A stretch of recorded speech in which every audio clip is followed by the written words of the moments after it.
Good evening, happy Wednesday, and welcome to the Inside Texas Football YouTube channel, powered by InsideTexas.com. Off-season keeps rolling, but Texas football never stops here at Inside Texas. So thank you for joining. If you're here, make sure you like this video and, of course, subscribe to the channel. And, of course, head to InsideTexas.com. We'll have continued coverage throughout the off-season of everything Longhorns. We'll even cover a few other sports too. Maybe we'll talk about one today. Maybe just a quick snippet on it, considering hopefully we're your pregame show of sorts for Texas versus Ole Miss. But does that tip off at 8? 8. So in 1 hour, Longhorns and Rebels live in Oxford. The Chris Beard game. Oh boy, you're gonna invite it with that one. But let's get to something. We'll get to that in a little bit. We all see that one. But one thing we have not discussed on this channel today, I think Ian and Homer missed it, going over their topics, happened at 6:30 in the morning. And our friend, Helmet Boy, called me this morning at 7 a.m. in order to be like, hey, you might want to wake up. Hero Kanu just committed. And so I looked. I was wondering how you were so sharp and fast on that, but you're an early riser. I just thought you were up. I'm usually up by then. I think I press snooze, and then, I sleep with my Apple Watch on and it starts buzzing. And I'm like, why is Helmet Boy calling me? So Helmet Boy, thank you. Appreciate you as always. But Hero Kanu, Ohio State transfer, defensive tackle. He goes ahead and commits to the Longhorns. And Justin, this is one that came down to Texas, even a little bit of Ohio State. I'm sure they didn't want to lose them, but Florida and Georgia, something we expected today or later this week. It goes the Longhorns' way, and now Texas has a very healthy defensive tackle class in the transfer portal. Yeah, I went to sleep thinking it was going to be Georgia. And then I woke up to such a nice little surprise. Today was the last day. He had to make a decision, and that was based off not only getting enrolled in school and getting into classes, but also visa issues that he had to make sure he got standardized. And so he had to make a call today, and he did. And I think Texas just absolutely blew him away that Sunday when he came in and hung out with Kenny Baker, Pete Kwiatkowski, and a couple of the other guys. Listen, you said it. Ohio State didn't want to lose this guy. Simple as that. This was a rotational guy that I think actually made a play in the Cotton Bowl, if I remember correctly. And so when I saw his name pop up, I was honestly impressed, because usually with these defensive tackles in the portal, you're not getting the All-Americans. You're just not going to. But you can get really good depth. And this is a guy that I think is just right on the edge of that. I think this guy could be even better than just good depth. This could be a starter down the line. That he had a ton of upside coming out of high school, played really well at Ohio State the last few years. And so it was a fun thing to wake up to, because Texas made it clear, they wanted at least 3, maybe even 4 defensive linemen from the portal. When they grabbed Travis Shaw and Cole Brevard, I felt like they were just going to wait until after spring, when that spring portal window opens. But Hero Kanu popped up because they had an extra week because of the national championship. It just made a lot of sense. Now Kanu's going to come in, and he is going to challenge for immediate playing time. Look, Texas wants to continue to be that really, really good, stellar defense that they put on the field in 2024. The way they were going to do that was retooling the defensive line. The linebackers and the DBs are in great shape. It was getting that defensive line, that cupboard filled back up, not just with the young guys like your Alex Januaries and those guys they're going to be tremendous, but not just Justice Terry and Myron Charles. Go get you some big boys that have experience, and Kanu offers both of that. And so you've got to be happy with Texas today, because that defensive line is looking better and better. And if that continues to be a strength on this team, we're going to continue to have a lot of fun covering this bunch. I may go a little different direction. Thank you. I think among Shaw and Brevard, those two are likely to be in line for maybe front line snaps. I think Alex January is there. And I think Kanu, maybe for this season, battling to be that 4th guy. But at the same time, we know that Kenny Baker, Pete Kwiatkowski, Steve Sarkisian, they play that 4th guy regularly. Yes. Jermaine Lole and Bill Norton played regularly. So this is someone who still, even if he is DT4, is going to see snaps, going to be a part. And I am I like the fact that he's got 2 years, because he is that long current guy coming from Germany, where once you get to about 6'5", 270, you've kind of outgrown soccer a little bit. You can just ask Christian Jones that. But I think it's a good pickup. I don't know if it's super instant impact, but he's going to see some snaps immediately. RT, what are your thoughts on the addition and then the defensive tackle room kind of as a whole with him in there? Yeah, I'm obviously excited that they added bodies because they desperately needed depth. And that's been such a strength in the last 2 years. I think that there's maybe a little bit of an element of, we were worried about defensive tackle going into this year because of, obviously, you lose 2 all-timers and Byron Murphy and Tavondre Sweat in the same season. And then we go into this season and, they really don't skip a beat. The defense is arguably better, or it was much better than it was last year. And Alfred Collins and Vernon Broughton were incredible all season, made a bunch of plays. And then Jermaine Lole and some of the other guys, had their moments. So I think there might be a little bit of a false thinking and oh, that's going to happen again. But we don't have right now, I don't see a Vernon Broughton or Alfred Collins in the room for next year. So I hope that, the really encouraging snaps that we saw in the Cotton Bowl from Alex January, I hope that he takes that leap. I hope that Justice Terry and Myron Charles, some of those guys are able to play early. And then, maybe some of the guys who are on the Kanus or the Travis Shaws who are on a little bit later of a developmental curve, maybe they end up popping. But I'm thankful to have the bodies, but I would say still a little bit skeptical of that room, the defensive tackle room right now. But you got to feel amazing about the edges. So hopefully, with the edges being incredible, probably the best edge room in the country, especially with Trey Moore coming back. Hopefully Colton Vostok gets healthy from his offseason shoulder surgery and is able to contribute early.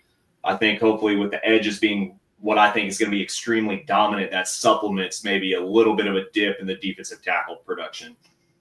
One of the things that I think you watch recruiting, you pay attention to recruiting for a while, is there are star rankings, and they, now with 4 services and industry rankings and composites, you can kind of figure out what everybody thinks of a guy. But offers do typically tell the story, and they especially do so in the portal, because everybody kind of has similar needs when it comes to defensive tackles. You can't get enough of them. And so for Florida, for Georgia, to Ohio State, to even had him, I think kind of speaks to what coaches think they can get out of Kanu. I think there's another interesting aspect that Charlie Williams wrote about.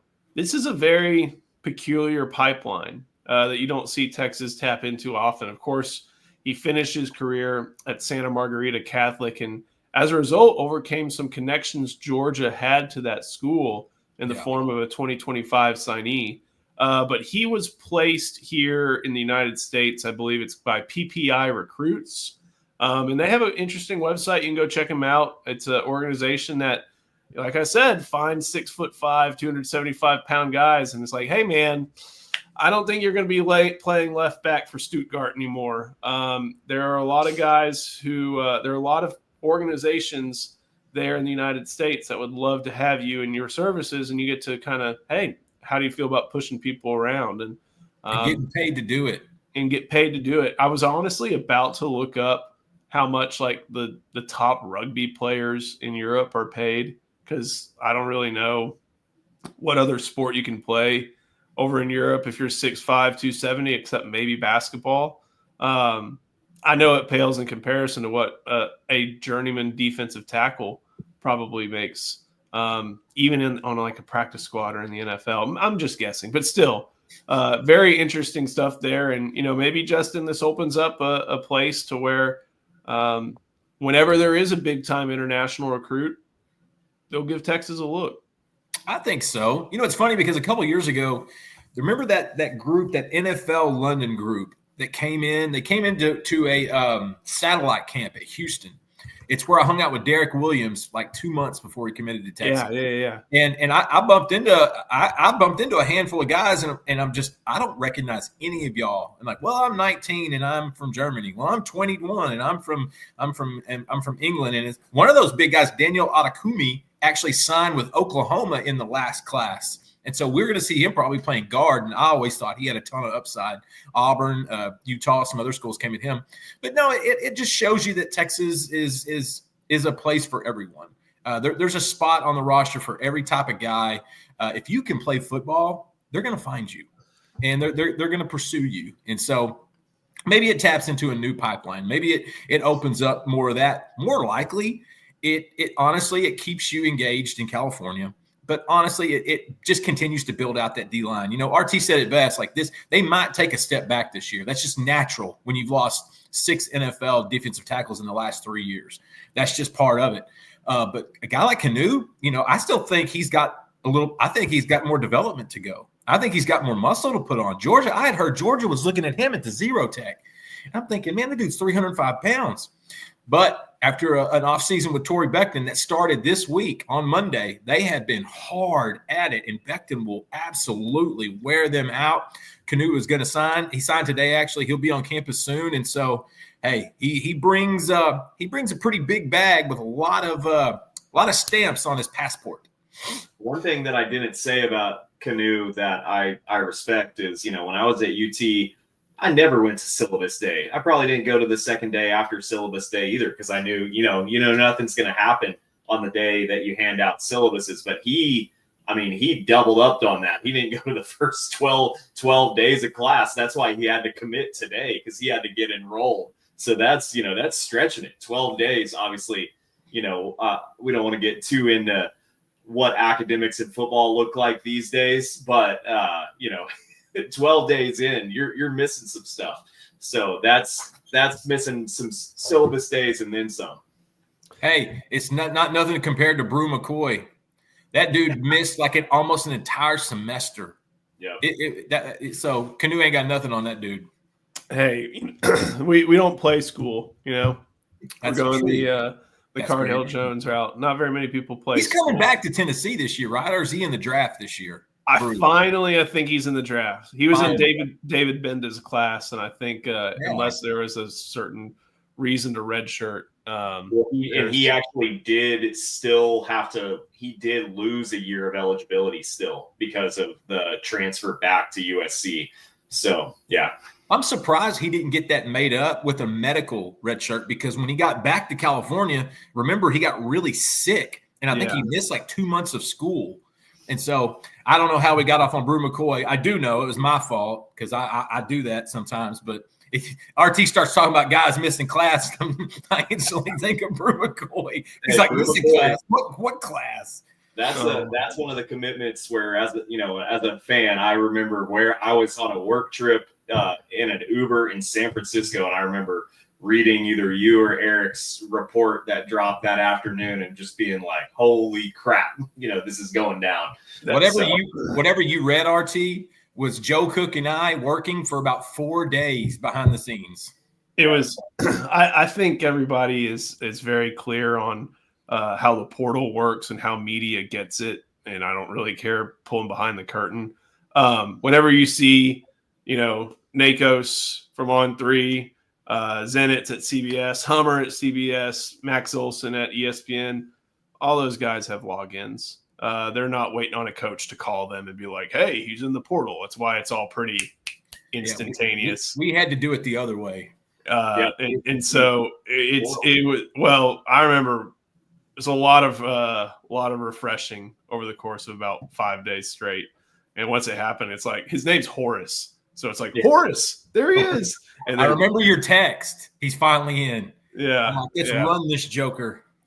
So a lot of fun there. Before we keep going, got to show some love to one of our sponsors. First one tonight is Prize Picks. And with Prize Picks, we all know what's coming up. It's the big game is coming up because, it's the big game. But if you want to, enjoy some daily fantasy made easy, some fun squares with the big game, make sure you go to Prize Picks. Use the code Inside Texas. If you play $5, you can get $50 instantly. I'm looking at some right now. Hey, you got basically a gimme right here. Part one of your squares, Patrick Mahomes, more than half a passing yard. So you go ahead and do that. You just got to find one other thing that works, unless all hell breaks loose. And, I don't know how the big game would be affected if Patrick Mahomes, if he gets tripped up walking into the locker room or something. Yeah. So there's also Saquon Barkley, more than half a touchdown. So I think I've figured out a good lineup. You can do anything. You can do college basketball. I look, Jordan Pope is more than 1.5 3-pointers made tonight for Texas versus Ole Miss. So there's a lot of different options you can use on Prize Picks. It's daily fantasy sports made easy. And if you play $5, you get $50 instantly using the promo code Inside Texas. So ahead of the big game, make sure you use Prize Picks and make it a little bit more fun. RT, who do you think is going to be the number one defensive tackle next season? Man, I would say either Alex January or TBD, like person not in program yet. I still am holding out hope for that spring, and this is not based on any intel or anything. I think that there's going to be another domino to fall in the spring, and there has been for several years running, there's usually a defensive lineman or two that hit in the spring that you didn't expect to be there. So Texas hasn't always gotten those players, and those have tended to be recruitments that don't go Texas's way, that cause everybody to freak out. I'm thinking of Dominic Williams and O'Shawn Mathis, who ultimately neither of them ended up being really big losses or very big deals at all. But yeah, I think it'll either be Alex January, because I loved what I saw in the Cotton Bowl, or somebody that we don't know their name yet as it pertains to Texas. Justin, what are your thoughts? I tend to agree with RT. Yeah, I mean, I'm a huge Alex January fan, going back to when I met him his freshman year in high school, and was wearing one of those really cheap Texas hoodies. And he was like a baby face. He was like 14. Any kid that can start on the Duncanville defensive line as a 15-year-old, buddy, there's got to be something there. And, man, there is. And I think that's the guy I'm going to hang my hat on. But honestly, I think Cole Brevard is an easy pick, because I think he's a guy that he may not be dominant, but he's not getting pushed. Watch his tape. Like he's an active guy with a good motor. And if they've got a good rotation, like you were talking about earlier, Joe, they like to play a lot of guys because they want them fresh in the fourth quarter. They've been doing that since Sark arrived. If they're able to do that, I think we're going to see Brevard take another step. I think we're going to see Shaw take another step. He had as much upside as any of these guys coming out of his recruitment. But Brevard's a guy that's got a lot of skins on the wall. He's played a lot. I believe he was honorable mention All Big Ten this year, if I'm not mistaken. And so Alex January is my go-to guy, just because I love that kid. His dad's awesome. He hits bombs. If you ever see the kid take BP in baseball, I mean, he looked like a mini Cecil Fielder merged with a Frank Thomas. But now he's doing his stuff on the field, and I think Alex is going to take a big step, and I can't wait to see what happens this spring with him. Our friends at our On Three's Purdue site, Golden Black, I think it was Alan Karpick. If not, it was Tom Dienhart. They raved about Cole Brevard. They said one of the best kids that they've covered. And if I'm not mistaken, I think if he went to Penn State first, that means old Manny Diaz wanted him. And we know Manny Diaz has a pretty good idea about defense. So I like the addition. I think if you're ranking the portal additions in terms of impact, I think I'm going to go Shaw 1, Brevard, Kanu. And then I think we'll figure out where Justice Terry fits into there. I think spring ball is going to be very revelatory. about Of the new guys that have come in, I think Justice Terry would be your first one off the line to get some PT, and it's going to be real. I'm real interested to see how they're going to maneuver with Lance Jackson too, because he's already 285, and I can't wait to see how. I know he's going to start at edge, but those are two guys that I expect to get some early run as freshmen. Was Malcolm Brown the last freshman defensive tackle to contribute, like in a real way? Byron Murphy played a good amount. He did actually. Freshman. Yeah. And then But Malcolm Brown kind of dominated as a freshman. There's a reason he went in the first round.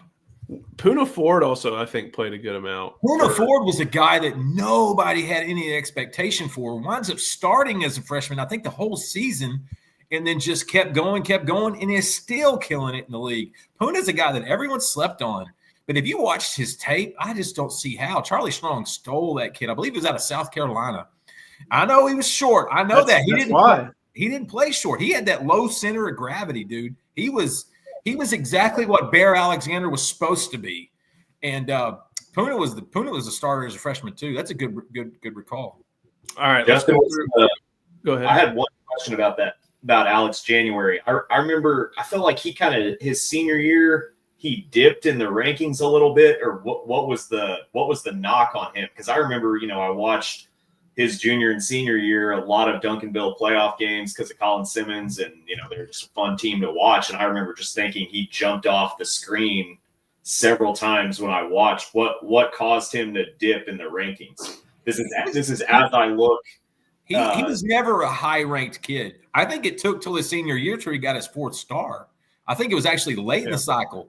And I think it was because he was overshadowed by a half a dozen unbelievably high-ranking, highly touted Division I athletes on that team. And it almost took him for granted because he was a 3-year starter at Duncanville. And by his senior year, the guy, and he had just turned, I think, 17. He was still really, really young.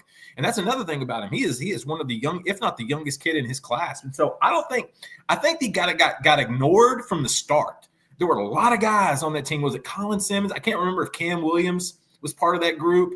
But the year before, they would have had a Bohr who ended up going Bohr. That was a 5-star that went to Ohio State, wound up busting. Yeah, they had a lot of guys that were getting 20, 30 offers at a time, and Alex was just one of those that was quiet. He didn't have a big recruitment. He was going to go to Texas pretty much the whole time. His dad was pretty pragmatic about the whole recruiting process, but you could always tell at the end of the day this kid wanted to go to Texas. He had a brother, I think, was already on campus going to Texas when he moved in. And so, I don't think Alex was ever – if Alex played somewhere else, he might have been a higher rated guy. But playing with that group that he did at Duncanville, I think that's why he didn't get as much love, because I'm just thinking through some of these guys. There was at least a half a dozen that were 4 or 5-star type guys, and Alex was kind of the kid that just no one paid a lot of attention to. I think a lot of people just assumed he's going to go to Texas, and so they didn't spend a lot of time on him. Let's go through some questions. Brett, I know you jumped in with this one real early. Excuse me, Justin, I know you put in an RPM earlier, and you can head to Inside Texas to check that out, but I don't think this one is close to being in RPM territory quite yet. Honestly, I would have no problem putting in an RPM for Texas for Javian Osborne right now. I think he's going to Texas. I was actually talking to someone at Michigan the other day about him, and that's because Michigan's there's a lot of jockeying right now with that 2026 class, and Texas and Michigan kind of mirror each other in who their targets are, mainly Amari Latimer. Like his domino might kind of trigger where a lot of things go. And I told the Michigan guy, he said, yeah, Michigan's worried that, people are going to hear they've taken this guy or this guy took an unofficial or an unofficial or whatever. I said, tell them they don't have to worry. He's going to Texas anyway. What are they worried about? And then my buddy started laughing. He goes, yeah, I think that's kind of the gist. Look, he's taking his time. Him and his dad, they run this recruitment the right way. They take their time. They're courteous. They do a lot with these teams. It's going to come down to Texas and Michigan. I know Alabama's making a push. I know Georgia's making a push. I don't think that's going to happen. Funny enough, I think SMU is probably 3rd in this recruitment. They have been doing a tremendous job with Osborne. Right now, I'd have no problem with it. The only thing that holds me back is Javian. because I actually asked him about it over the weekend. And so if I'm not going to put one in, because unless the kid has asked me not to, I'm not going to. And I know it's not always the way you're supposed to do the RPMs or the crystal balls, but it's kind of the way I operate. And so if you see one pop across, buddy, that thing is done. And so I'm going to take my time just like Javian's taking his time. And when the right time hits, just check Twitter and you'll see it pop. Golly, sorry. We'll keep going. I like this one from my guy, Chris Bennett. Will Worthy be the first Longhorn to ever score a touchdown in the Super Bowl? I guess, NFL championships don't count with Bobby Lane. Those aren't Super Bowls. But hard to believe, RT, that it's been this long since Texas has put someone into the end zone in the Super Bowl. Yeah, unfortunately, a lot of Texas's best NFL players of all time have either played positions where you don't get in the end zone very often, or have been on teams that weren't able to sniff the Super Bowl. And Earl, my guy, behind Justin's case, he obviously he was close, but the Steelers usually had their say. I think that Worthy will get in the end zone. I mean, I feel like Andy Reid's going to have something insane dialed up. I mean, I remember Mahomes' first Super Bowl. Y'all remember when they were playing the 49ers, and he had that motion where everybody spun around, and it was like something that he busted out just for the Super Bowl. It was an homage to something in football yesteryear. I can't remember what it was, but he always had some wrinkle for the Super Bowl dialed up that I'm sure we'll see deployed by the Texas offense next year, because you know how Sark and Andy Reid like to emulate one another. So whoever Sark decides is going to play that Worthy role in the offense next year, I'm sure will do whatever Worthy does against the Eagles. Hey, Chris is forgetting two other guys. Look, Charles Omenihu could be a strip sack away from a touchdown.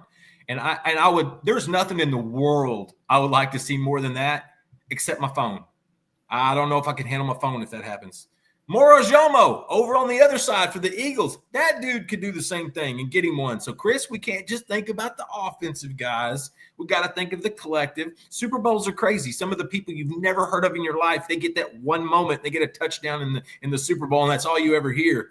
But Worthy's probably your next guy. And the way Reid used Worthy in the AFC Championship, guys, that was just down and dirty. And I guarantee you they're going to have some more stuff next Sunday.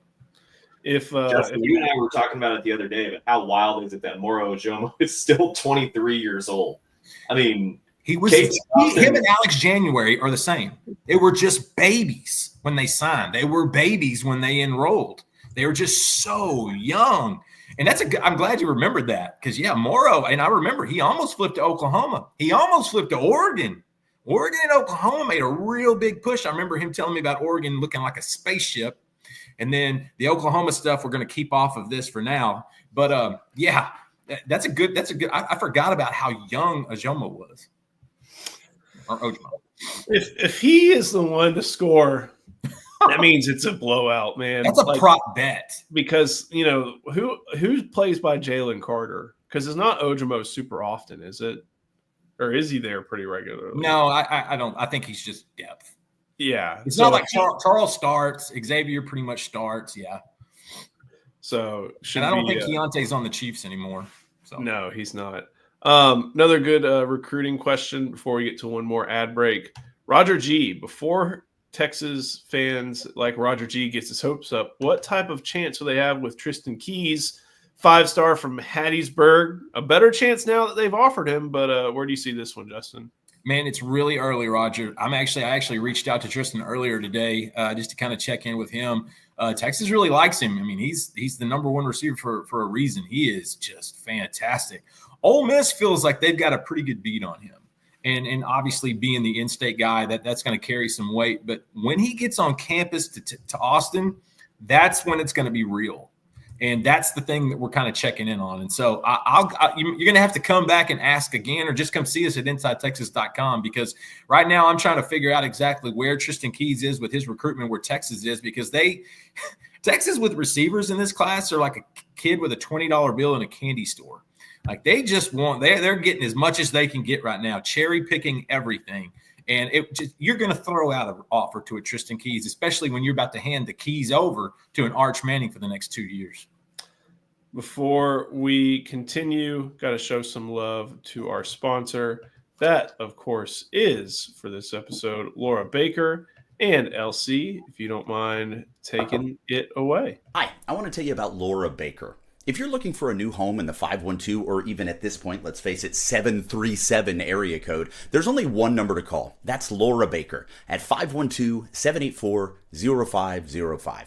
As a member of the elite Andy Allen team with Keller Williams, Laura has helped Longhorns find the home of their dreams in Central Texas. Just ask our resident sex symbol, Ian Boyd, who moved all the way from Michigan to Texas with Laura's help. Laura can help you find what you're looking for in the 512, the 737, or even parts of the 254 and the 210.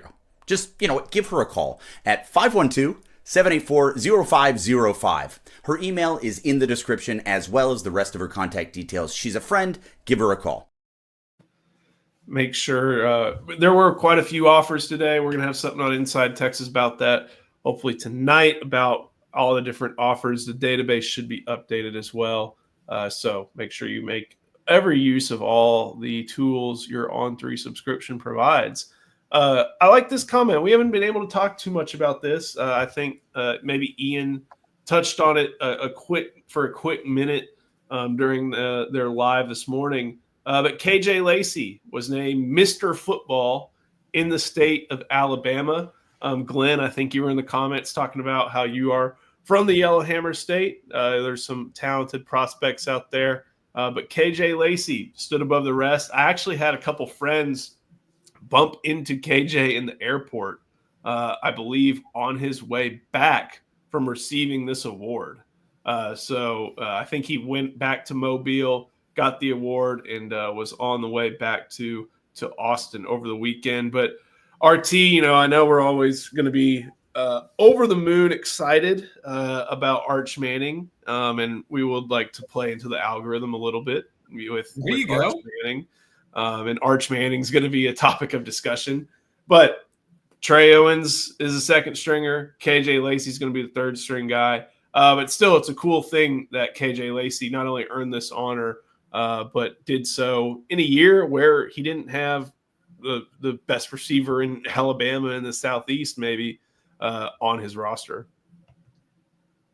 Yeah, I'm excited about him. I'm excited to the dynamic, if his time does come in Austin one day, that he can bring to the offense. I think we'll maybe see a little bit of a preview of that in the coming years with Arch Manning, seeing a really athletic quarterback at the helm for Texas. But man, after last year's spring game, I'm pumped about Trey Owens. I hope Trey Owens stays in the fold. He seems to love it at Texas. I think Trey Owens, somebody on the board made a great comment the other day that they feel like Trey Owens is almost like Quinn Ewers, like if he continued on the developmental curve. And obviously, Quinn Ewers was really talented and, a prodigy in a lot of ways. But you think of the disruptions and the stop-starts that Quinn had with graduating early and injuries and things like that. And, Trey Owens is going to just get 3 years of really solid development under Sark. So I'm pumped about Trey Owens. I really hope he sticks around. From what I saw in the spring game and all the reporting, it seems like even if there is a game next year, knock on wood, where Arch Manning can't go, I feel good about Trey Owens leading Texas for a game or two.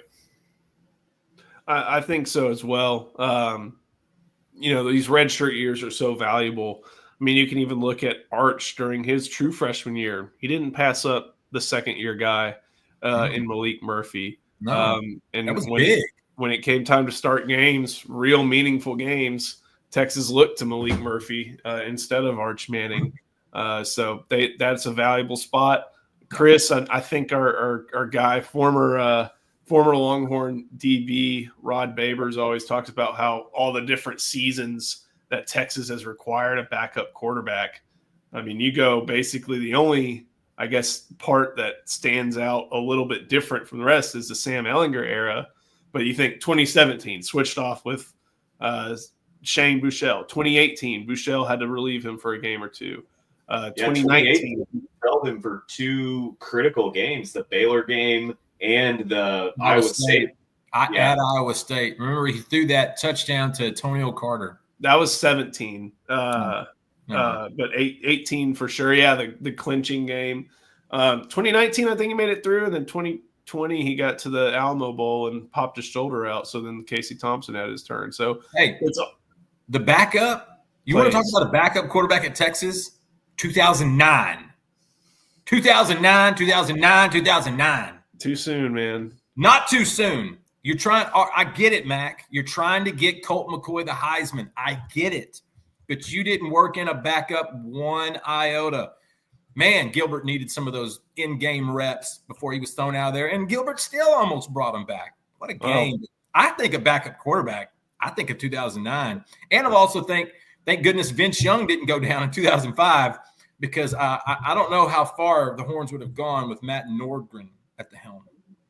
Whenever we bring back Terrible Take Thursday or Terrible Take Tuesday, I'll have Sherrod Harris should have gone in instead of Garrett Gilbert. You're dying on that hill, brother. I give you that. Yeah, well, mobile. I know the third and Longhorn recently, Jeremy Hill said that they were surprised when Gilbert went in because some of them were because they expected Sherrod Harris. Because Sherrod Harris took a lot of the backup reps, which I was like, "Oh my gosh, that is shocking." And poor Garrett Gilbert, like, oh man. From what I understand, they wanted to attack Alabama vertically, and I think they were a little worried Sherrod wouldn't have as much of that repertoire as maybe Gilbert could potentially. And like we said, in the fourth quarter, the kid brought them back. I mean, they were down 4 with 3 minutes left in the ball. Like anything could have happened, but I think that's why they went with Gilbert. Essentially because they knew that the part of the game plan was to beat Alabama through the air. They didn't have much of a run game that year. I mean, Trey Newton did well, but he wasn't a bell cow type back that they've had. And so I think that's why they went with Gilbert, because they wanted to keep that vertical game going. And that's what was always so frustrating. But I feel like when Gilbert came in, they wanted to get to halftime essentially just in the fetal position. And that's how you go into the half running a shovel pass that Marcel Darius takes the other way. What a fluke. There was so much fluke stuff in that game. Good Lord. To bring it around real quick, back to Lacey, though, someone who is not going to be asked to do a whole lot, but someone who stuck with throughout the entire process, doesn't fit his size, typical size demands of the position. Like you go back to, let's go, what was it? You had Quinn, Malik, Arch, Trey Owens, heck, Dia Bell is of AJ's more like Shane Buechele's body.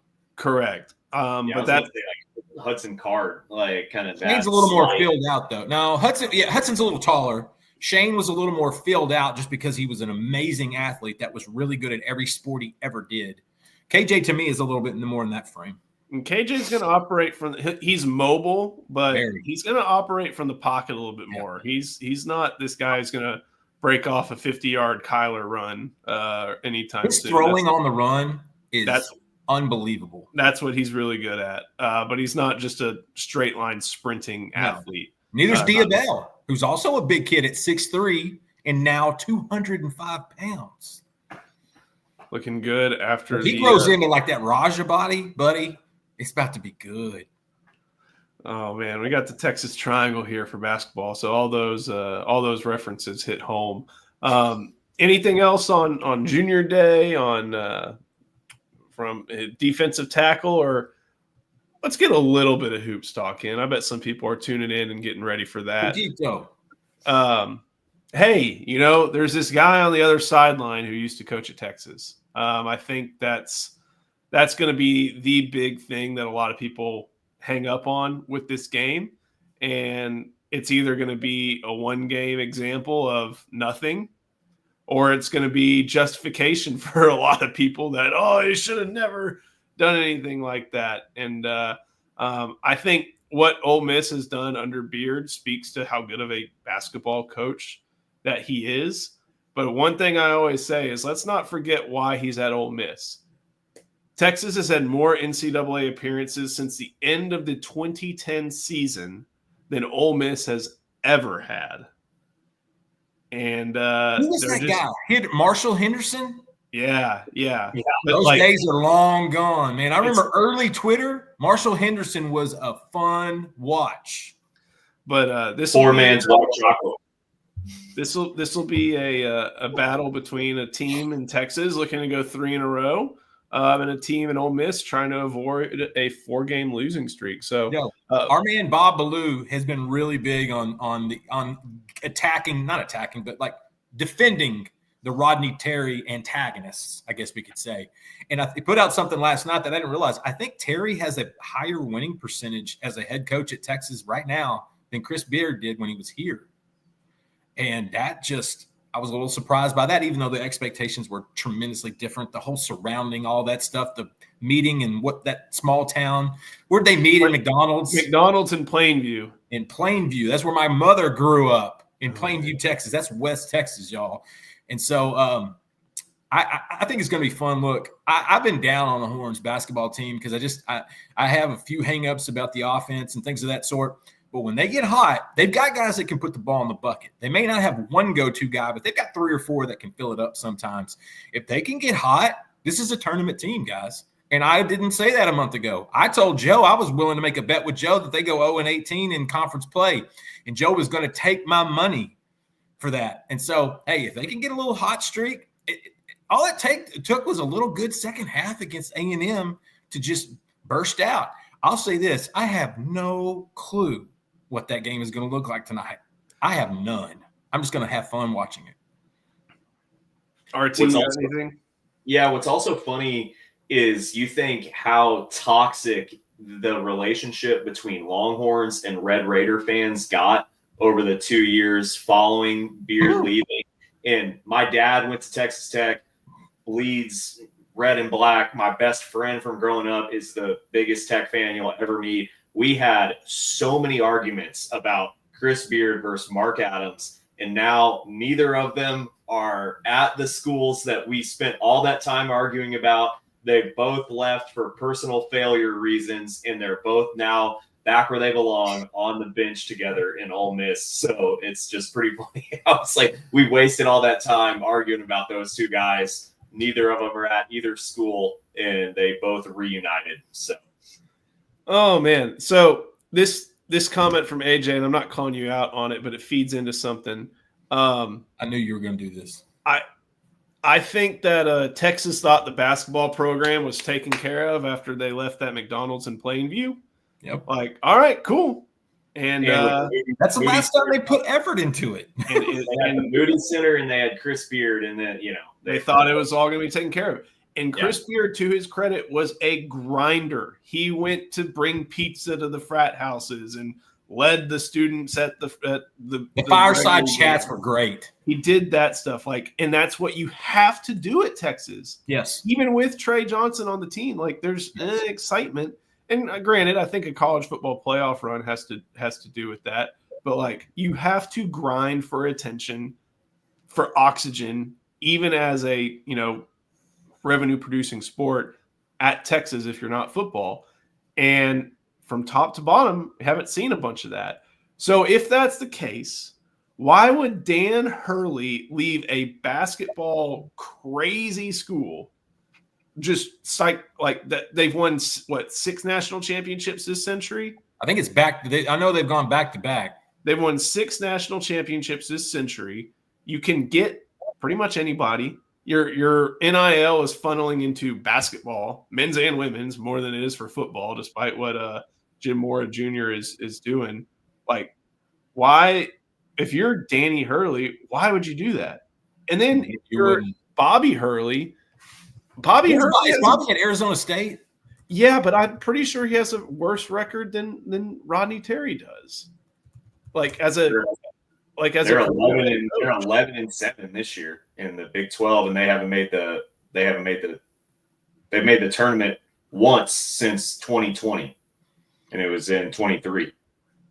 Bobby Hurley, I think he's the yeller that Dan is, but he's not the effective coach. So I think it's one of those things where if you want the program to be I'm going to catch flack for this, but I don't really care. If they make the tournament, I'm like, good job. You did your job. And that's what a lot of fans have. And making the tournament every year is not easy. But if you make they're trying to make it easier. Yeah, that's true. But you're right. You're right. You're right. And not and to double down on your point, Bobby was a lot better basketball player. Like, that's the way those work. When one brother is better on the floor at hooping, the other brother is generally better at basketball coaching. Bobby Hurley was one of the best point guards college basketball has ever seen. Dan Hurley, not so much. That's why. And there's just I remember the whole talk with Rick Majerus. What was it, 97, 98? Right after Mac Brown was hired, they were looking at a basketball coach. Rick Majerus was interested. But what was the one hang up?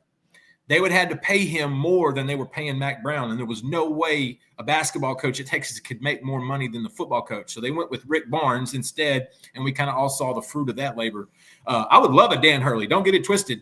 But my goodness, in this day and age, and especially in this day and age with Portal, with NIL, like basketball, you could have a great season one year and fall off the map the very next year. And so when it comes to coaching there, I think just get the guy that's consistent. Get the guy that the guys play hard. Get the guy that can sell to get guys into the arena. Get fans coming out like they did for Beard. To me, that's Rodney Terry's job. And if he makes the tournament, like you said, Joe, good job.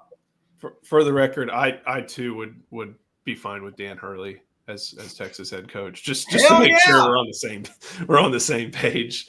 But hey, you remember when there were Kentucky fans trying to offload Calipari to Texas?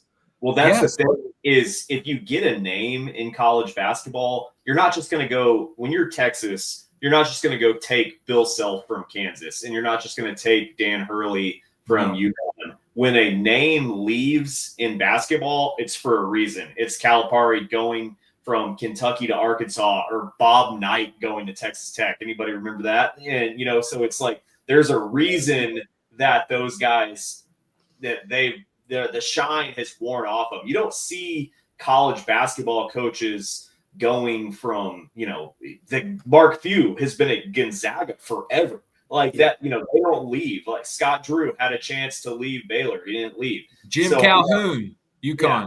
Jim Boeheim, Syracuse. Coach K. Once you get your spot, you're not jumping up off of it unless that school wants you up out of there, Calipari style. Kentucky is giggling every time the Hogs take the floor this year. And Chris Beard made his own bed. And, the University of Texas is bigger than one person. But the disappointing thing about it is you happen to have this really good basketball coach who was an alumni of Texas, who you could pull on those heartstrings to get him to leave a place that he had already taken to a national championship. And so that was his dream to coach at Texas. And man, he was living his dream. Yeah. Jeff G with a good point. I think that's the name you do call. See if you can pull him away from Iowa State because he's had good teams year over year. But who knows? Maybe he's got more. It's hard for me to say he's got more resources at Iowa State. I'm sure there's more fervor up there, but that doesn't mean more money. It's just cold. It's just colder, so people are indoors more. But that's why they're so good in basketball in the Midwest. Otzelberger he would be one of the guy if I were making a short list. If call Kelvin Sampson. Make Kelvin Sampson tell you no. Here's the thing. It ain't happening. I'm just telling you right now, it ain't happening. You know what I'm going to say? If you want Kelvin Sampson to be your head coach, you also want Kellen Sampson to be your head coach because that's the deal he's got with U of H. As soon as Kelvin steps down, his son's taking over.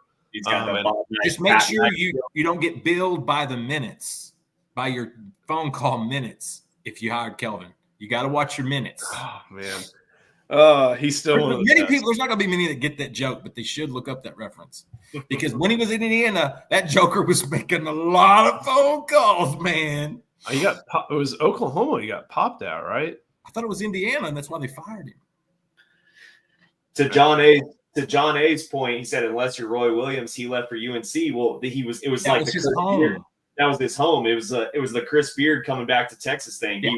He was a disciple of Dean Smith, and so he left Kansas for his dream job. So until there's, I'm not saying Texas can't get a great basketball coach, but the Chris Beard being able to basically, because at the time, Texas Tech basketball program was probably a better job than Texas. They had just gone to the national championship. Texas basketball isn't what Texas football and Texas baseball is, and even the women's sports, So I think you had a unique situation that you were able to get an alumni who had gone to a national championship. So I'm like, if they do end up in a coaching search in the next couple of years, go look at the places that always have good basketball programs like the UNLVs and places like that, and figure out who the next Chris Beard is, and get that guy to come to Texas. And, hopefully they have some of the sales skills that Rick Barnes had back in the day and that Chris Beard did. Because that's the thing. I wrote about this the other day, Joe, that I really think Rodney Terry, he needs to improve. He needs to, he doesn't have to do fireside chats, but he needs to get in front of people more, because he is a player's coach. That much is obvious. A player's coach. So you got to get in front of the fans. You got to get people coming to the Moody Center. I went to the Tennessee game, and man, that place ended up being a really good game. Trey Johnson caught on fire in the second half, but that place was a morgue for a big portion of the game. And it's like, man, that could fly at the Irwin Center, but in the Moody Center in the SEC, got to have rocking crowds. So he needs to do a better job of getting in front of people and selling the product. I'm with you there. And with that, let's get on out of here. Arthur Kaluma is in the starting lineup, so he's back. Should be a critical part, and should be a fun game to watch. So RT, Justin, thank y'all so much. Thank you for watching. Like our guy Helio said, make sure you like the video and subscribe to the channel. Of course, head to InsideTexas.com. We're going to be talking about this game on the message board, so come join us, and we'll have some live updates as well. So thank you so much. Sure, that's behavior. Yep, I'm sure it'll be full of measured takes and hard-hitting analysis. So we'll see you next time, tomorrow morning even, on the Inside Texas YouTube channel powered by InsideTexas.com.